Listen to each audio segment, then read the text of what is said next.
Okay, with that introduction, it can only go downhill. I want to talk about the kids, and I want to address any parents that are listening to explain what your kids are going through. For the whole of my teaching career, children were seen to becoming more cared for, less bullied. When I went to school, there was sarcasm, clips round the ear, chalk thrown.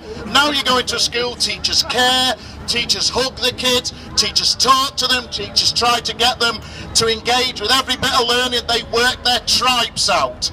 But the system of education that's increasingly dominated in this country since 1991 has been little more than organised child abuse. There are two forms of testing. One is called summative testing, big exams reported to the public, league tables. The other is called formative assessment. For the whole of my teaching career, formative assessment was what we did with young children. Summative assessment is what we did later up the school when they were approaching university and the rest. Now we have summative assessments for 4-year-olds. They decided to have a baseline assessment test for 4-year-olds.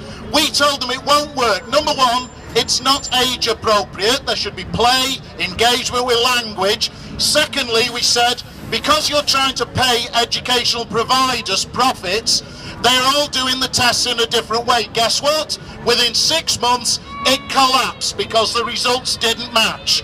Then the children have to go through a phonics test and a SPAG test. I won't use the obvious joke about spag bolognese, but you can work it out. When you get to this stuff, suddenly, in the course of our children's education, teachers are told the only way to teach reading, the only way, is first, fast and only synthetic phonics. K-A-T, B-O-L-L-O-S-K-S,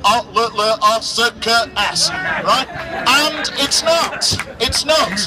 There's been a recent survey done after the fortune spent on people like Ruth Miskin, educational provider, extracted from our public education service, and the recent survey by the London School of Economics has found how much difference does synthetic phonics make to all the other ways of teaching reading?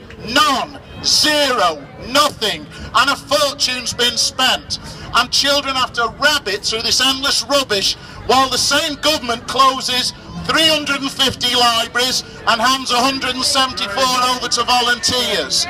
This is not education.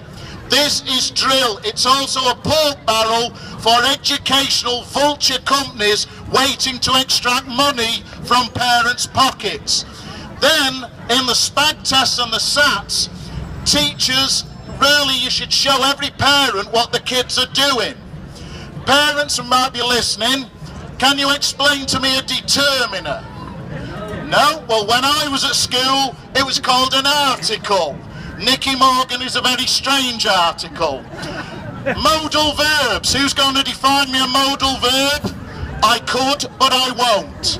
Who can tell me the difference between a subordinating and a coordinating conjunction? Who can tell me what a fronted adverbial is? And I don't mean the things that you trap in the door and they make your eyes water.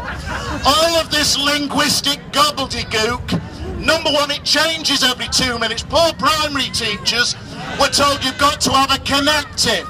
Then, next, suddenly it morphs back into a conjunction. There is no evidence base. There's no research. There's no testing all of this stuff against real children and real teachers' expectations. And every expert who's devoted their entire life in education is called the blob. Well, I'm sorry, this is inexcusable. So we have a government made up of the two Nicks, Nicky Morgan and Nick Gibb. Nicky looks more surprised and startled every day. Nick looks ever more